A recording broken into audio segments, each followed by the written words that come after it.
Good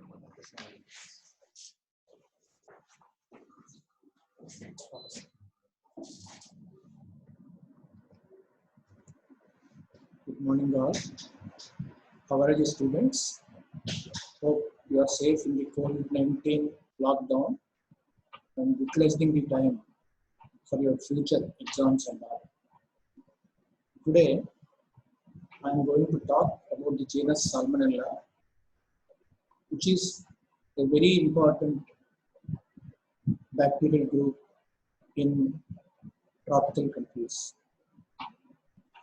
As this genus belongs to family Enterobacteriaceae, we have learned some other genera of Enterobacteriaceae previously.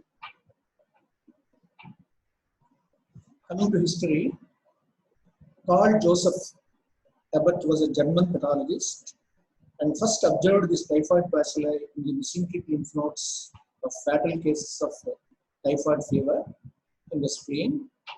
Then Theodor August Gefke, the army surgeon from Germany, isolated the bacilli. Hence, with these two scientists, this bacilli was initially called as Ebert-Gefke bacillus or Ebertella typhi. Then Daniel Elmer Salmon from USA and Theobald Smith from USA, both are responsible to create a genus Salmonella. You see, Carl Joseph Ebert, George Theodor August Gefke. With these two scientist names, it was called as Ebert-Gefke bacillus or Ebertella typhi. Daniel Elmer Salmon and Theobald Smith, both are from USA, responsible for the formation of or making a separate genera in the Enterobacteriaceae as Salmonella. These Salmonella are facultative anaerobic gram-negative bacilli, primarily intestinal parasites of the vertebrates, comprises more than 2000 serotypes, which are pathogenic to man and animals. But Salmonella produce three main types of diseases in man. That is first enteric fever. So in the tropical countries, any fever, first we think of malaria. That malaria is negative, then we can think of enteric fever. So that is the importance of Salmonella causing enteric fever in tropical countries, that includes India. So S. typhi produce typhoid fever. Salmonella paratyphi A, paratyphi B, paratyphi C, both these three, they produce paratyphoid fevers. So typhoid and paratyphoid fevers combinedly called as enteric fevers. The second group is food poisoning or gastroenteritis caused by Salmonella typhimurium, enteritidis, Thomson, Newport, Dublin. These are primarily pathogenic for animals, and from these animals, sporadically human infections will occur during the consumption of their products. The third group is septicemia. Coming to morphology of Salmonella, as I already told you, they are gram-negative. They are non-sporing, non-capsulated bacilli, measuring 2 to 4 micrometers, motile with peritrichous flagella. That is, flagella all over the body, as shown in the diagram. But Salmonella gallinarum and Salmonella pullorum, these are non-motile. Most strains produce type 1 Fimbriae. You can see the gram-negative bacilli is a microscopic field. Other one is an electronic micrograph. These are the flagella. Coming to cultural characters, mutant agar or blood agar is the first used media. They produce 2 to 3 millimeters grayish white circular, moist, convex, and translucent colonies. Coming to differential and selective media, there are so many differential and selective media, but mainly we are using in our lab routinely the McConkey agar and Salmonella Shigella agar, which we are going to discuss later. On McConkey agar, they produce non-lactose fermenting colonies, and these colonies are measuring about 1 to 3 mm diameter size. Now, here I have to discuss about what is NLF and LF. We already learned lactose fermenting colonies produced by Escherichia coli and Klebsiella. But here we are discussing about non-lactose fermenting colonies. So these are not pigments. This pink color is not pigment. It is due to changes in pH of the media due to certain biochemical reactions in the media by Salmonella species. Deoxycholate citrate agar or DCA agar, they produce small circular translucent colorless colonies which are non-lactose fermenting. After 48 hours of incubation, colonies develop black center due to production of hydrogen sulfide from the chemical present in the media.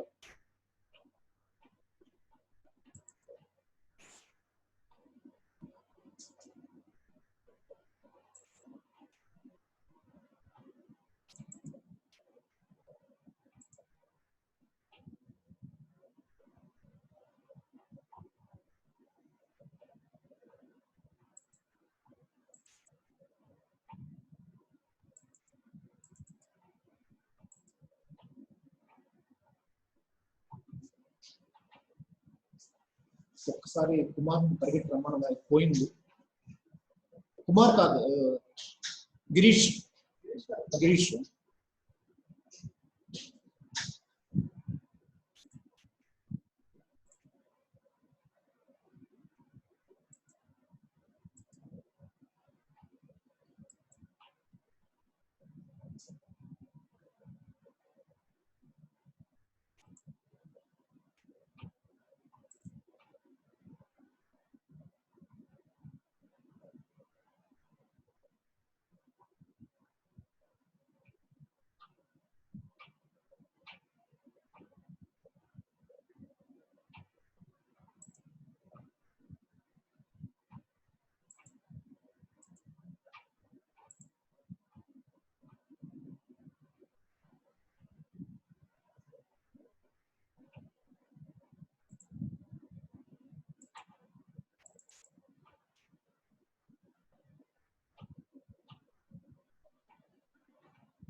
సడన్గా పోయింది ఏం తెలుసు పట్టుకోలేదు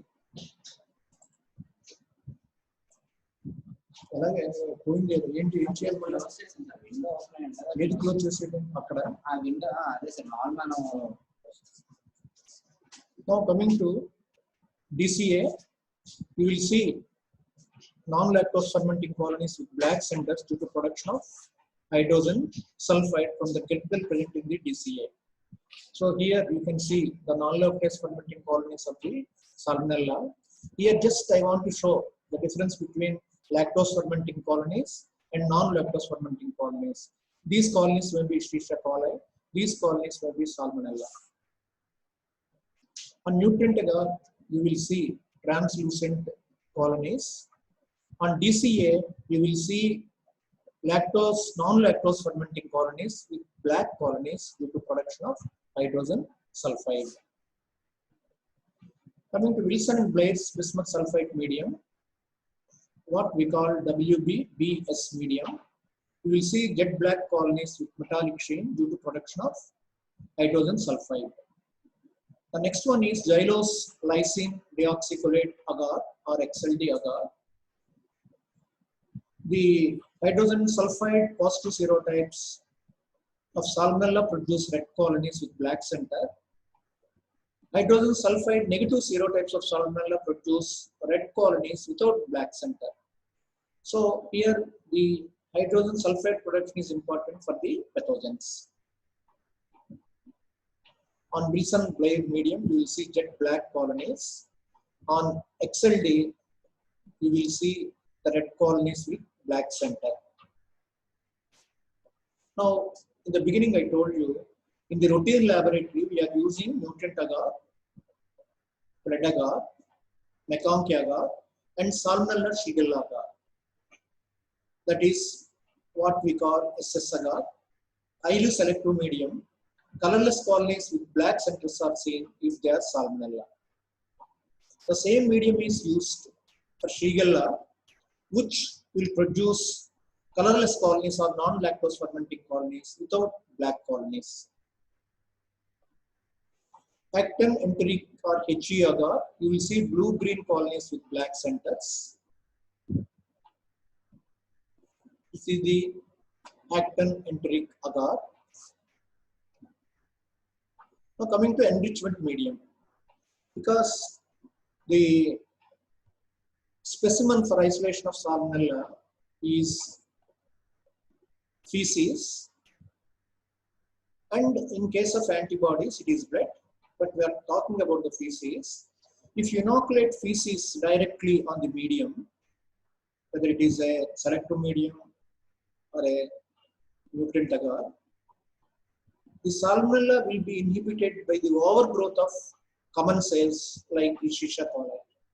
So here the idea of enrichment medium is we have to enrich the growth of Salmonella by decreasing the growth of common cells in the feces, that is Escherichia coli and others. Here we are using selenate F broth and tetrathionate broth. After overnight incubation in this enrichment media, we will subculture on the selective media. So we have more colonies of Salmonella and less colonies of normal intestinal flora. Coming to biochemical reactions, generally we use glucose, mannitol, maltose, sorbitol. These all sugars will be fermented with acid and gas. You already know the reactions, how we will read by producing a red color because of the pH change and indicator, and there is a small tube, inverted tube called Derham's tube, which will collect the gas. So if they produce pink or red color change, we can say we will see the production of acid, and there is a gas production in the Derham's tube. We can say these are fermented with acid and gas. Coming to imbic reactions, indole, methyl red, Voges-Proskauer and citrate reaction. The formula is minus plus minus D. D is variable. So indole negative, methyl red positive, Voges-Proskauer negative, and citrate variable depending on the species of Salmonella.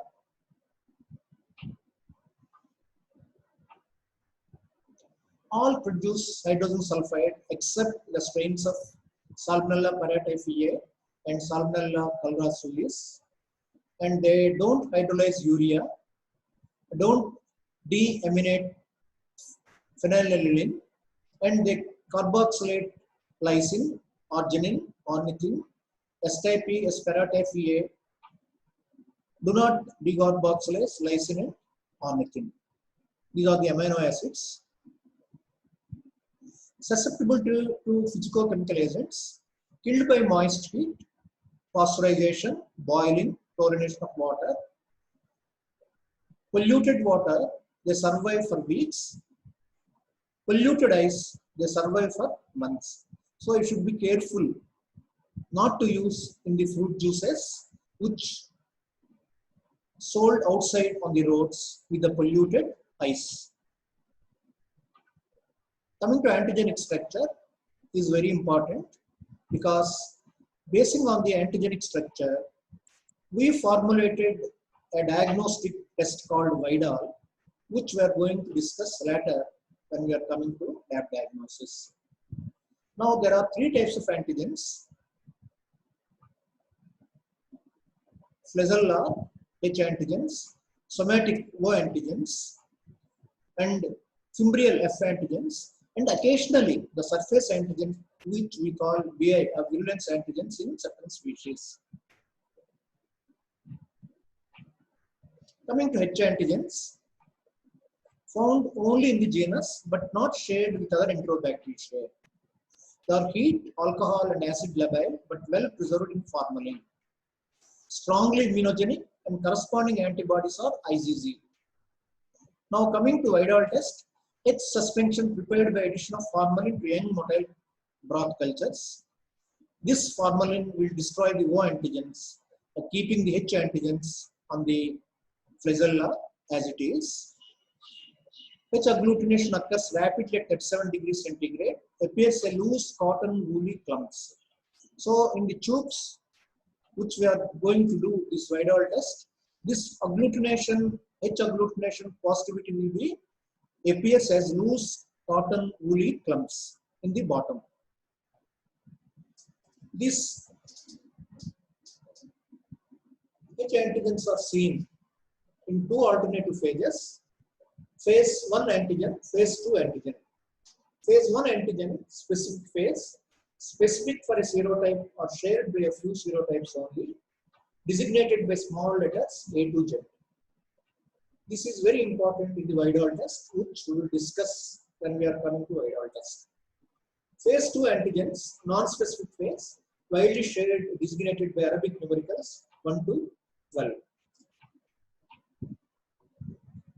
Flagellar antigens are present in either or both of the two forms because a species may contain only one or sometimes both. Monophasic means strains that possess only one phase. Diphasic means strains that possess both phases. A culture contains bacterial cells with flagellar antigens of both phases, but generally one or the other phase predominates that we are going to identify in the Widal test. O antigen, or otherwise called somatic antigen, is heat, alcohol, and acid stable, whereas H antigen, they are labile.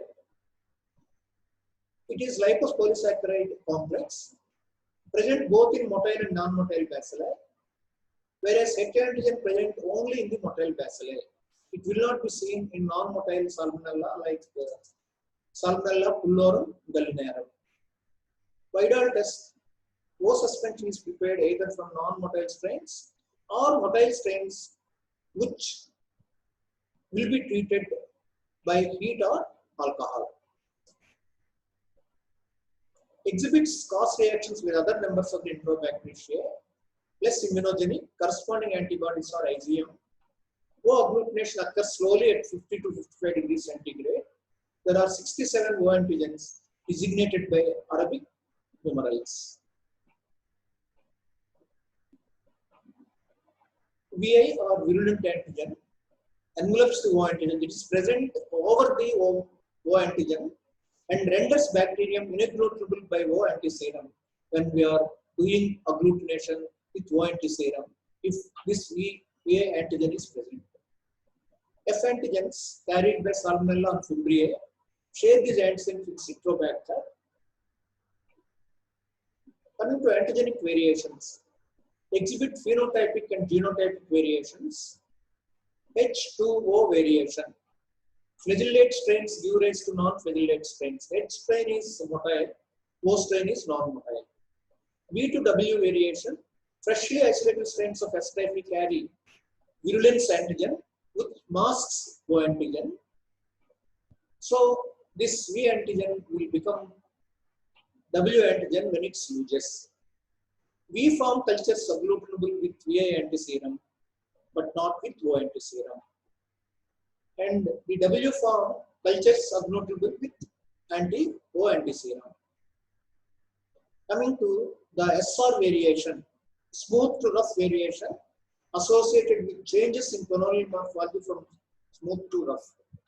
Loss of O antigen and virulence of the strain will be seen as smooth. This can be prevented. This SR variation can be prevented by a technique called lyophilization.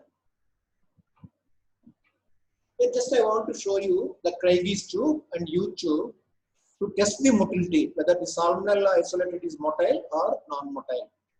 Sometimes the Shigella They are non-motile, but just appears like Salmonella colonies.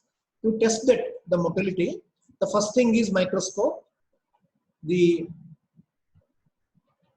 slide technique or inverted slide technique, or directly you can do in the medium using Craigie tube or U tube. Coming to Pufman and White classification of Salmonella, showing antigenic formula of some important serotypes and serogroups. As I told, the O antigens and H antigens, the O antigens present only in one form, whereas H antigens will be seen in phase 1, phase 2. So, phase 1 in numericals, whereas in the Arabic numericals, phase 2. So, here S paratyphy is given A, paratyphy B, B, paratyphy C, C, and S typhy D. Coming to O antigens, you will see containing a common 12 O antigen factor. As paratyphy B also common 12 factor, and paratyphy C also not containing this common 12 factor, but S typhy you will see a common 12 factor with VI antigen. This common 12 factors and this phase 1 antigens are very important in deciding the Widal test for the diagnosis of individual species of Salmonella typhi, paratyphy A, paratyphy C, and paratyphy B. Here a general table was given to denote paratyphy A contains the common factor 12, B common factor 12, and C S typhy common factor 12. Whereas the H antigens phase 1, here S typhy A, paratyphy B, B, paratyphy C, C, and S typhy D. This you have to remember, and this could be recollected when we are discussing about the Widal test. Other typing methods, bacteriophage typing, you already know what is bacteriophage typing, biotyping, plasmid typing, and bacteriocin typing. This can divide the Salmonella biotypes. Coming to pathogenesis, Salmonella serotypes are widely distributed in animals, birds, reptiles, or vertebrates, and especially Salmonella typhi, Salmonella paratyphi A, B, C, they are primarily human pathogens. They can spread these infections from human to humans, whereas other things causing food poisoning and septicemia can be from the vertebrates like animals, birds, and reptiles.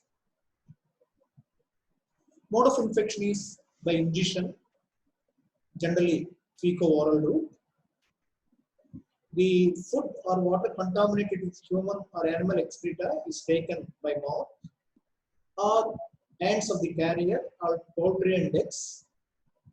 The infective dose is very high, 10 to the power of 6 to 10 to the power of 9 organisms has to enter into the body to cause or to initiate the infection.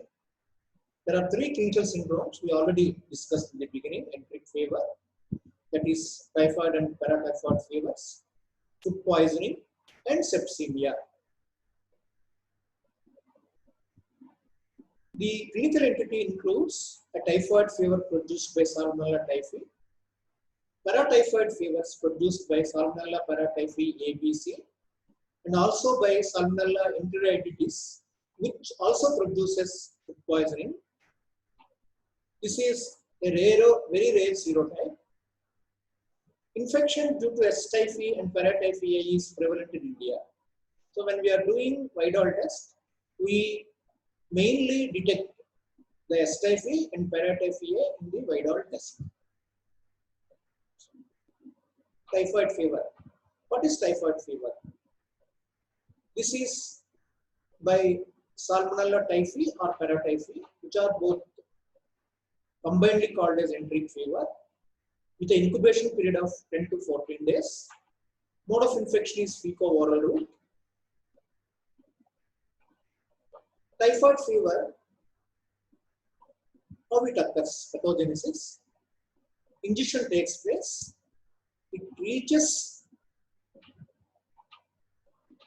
through stomach without any change due to stomach acidic pH. Reaches to ileal mucosa in the small intestine. Then it goes to mesenteric lymph nodes. There they will multiply, reach to bloodstream by secondary infection. From bloodstream, it seeds to various organs like spleen, lung, liver, and lymph nodes. Then it comes into bloodstream in the form of bacteremia, septicemia, and pyemia. Now, the secondary bacteremia, localization and multiplication occurs in various organs. Again, discharge into the intestine. That involves the Peyer's patches and malt of ileum, that is mucosa associated lymphatic tissue. Then leads to typhoid ulcers. If not treated in time, they may go into perforation and hemorrhage, leading to death or morbidity. The clinical course varies from mild undifferentiated pyrexia to rapidly fatal fulminating disease. The prodromal symptoms being step ladder pattern of temperature in the first week, splenomegaly and hepatomegaly, because these organisms are sent via bloodstream to the organs like spleen and liver, that is in the second week and third week. Rose spots will be seen on the chest and abdomen during this time. Disease lasts for 4 to 5 weeks if untreated. Then, if it is not treated, then it may go into complications. You can see the rose spots.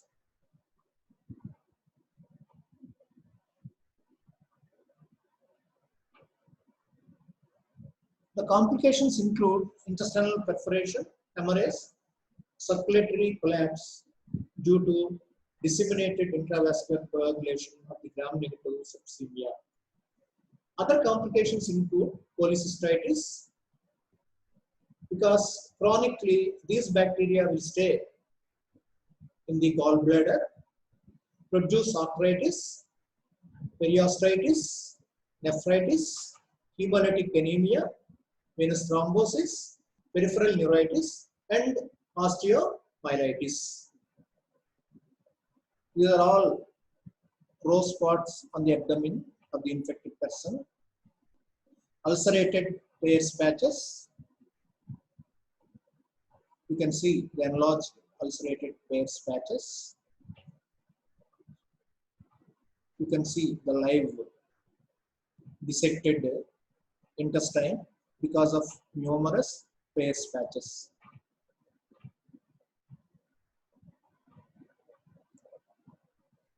Relapse occurs in 5 to 10% of cases during convalescence. Untreated patients show a mortality rate of 20%, and cell-mediated immunity probably plays a role in recovery. Paratyphoid fevers are milder forms of febrile illness, short in duration and incubation period when compared to typhoid fever. Other species that may cause enteric fever occasionally: S. dubli, S. varioli, S. sindai, S. enteritidis, S. typhimurium, S. Eastridborn, and Alcaligens faecalis. It is not Enterobacteriaceae, but Alcaligens faecalis also produce enteric type of fever. So in the differential diagnosis and also in the lab diagnosis, you have to keep in mind Alcaligens fecalis.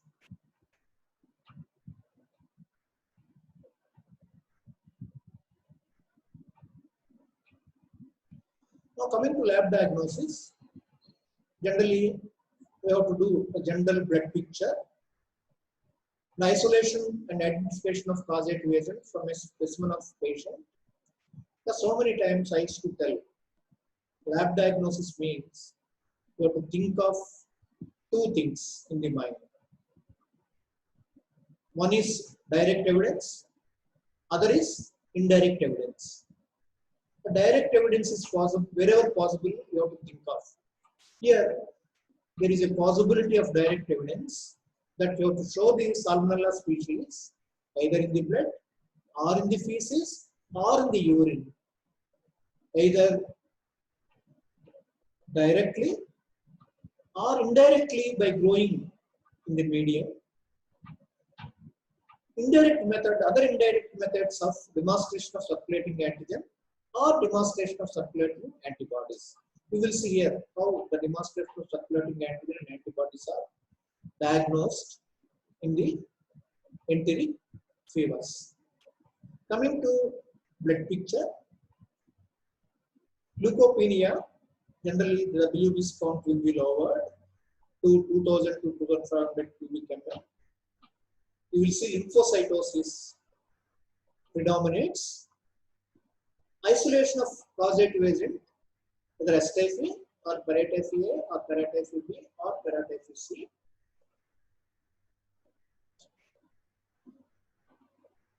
Here, you have to remember this table. At what time of the fever, you have to test with what specimen.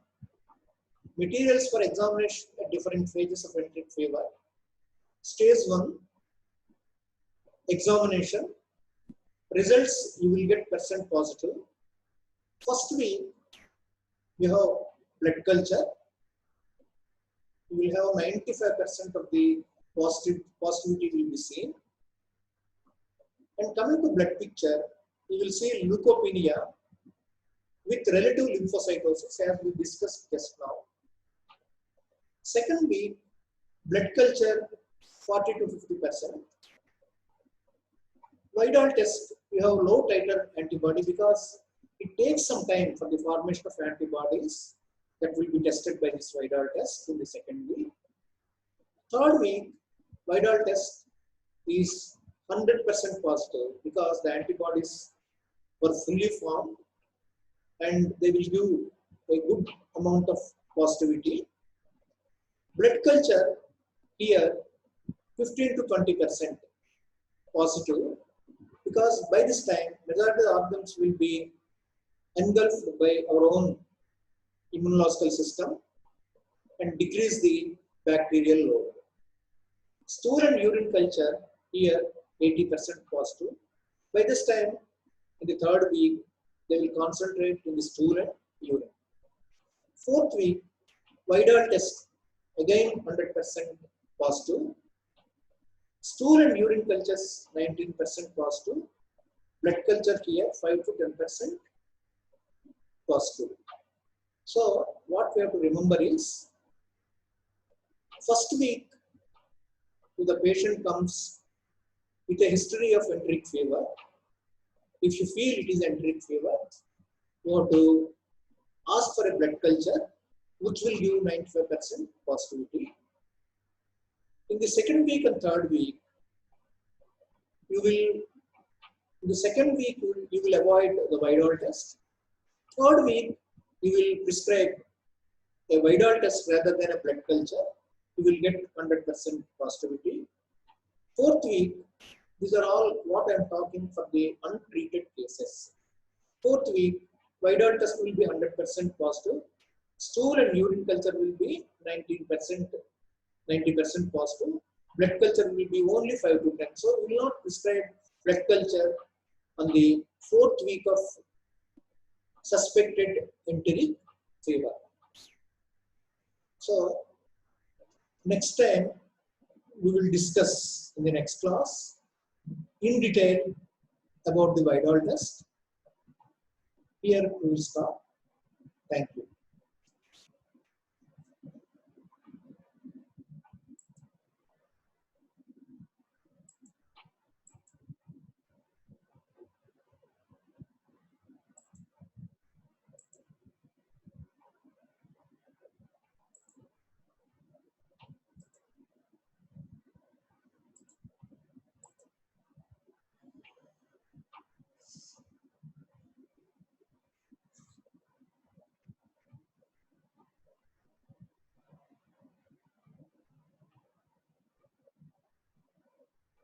The genus Salmonella is very important in the routine medical life as a practitioner, and also as far as the exams are concerned, it forms very important question, essay question in the university exam, and also many short notes from this lecture you will get.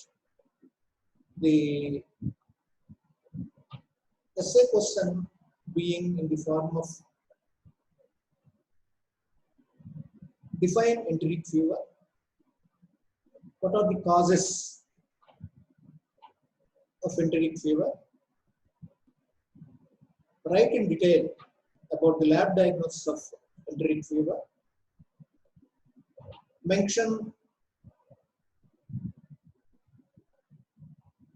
how you can stop the enteric fever, and then a detailed treatment of this enteric fever. Vidal test is very important short note. Blood culture is very important short note. SS agar is very important short note.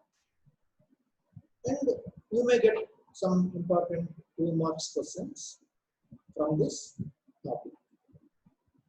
Okay, thank you.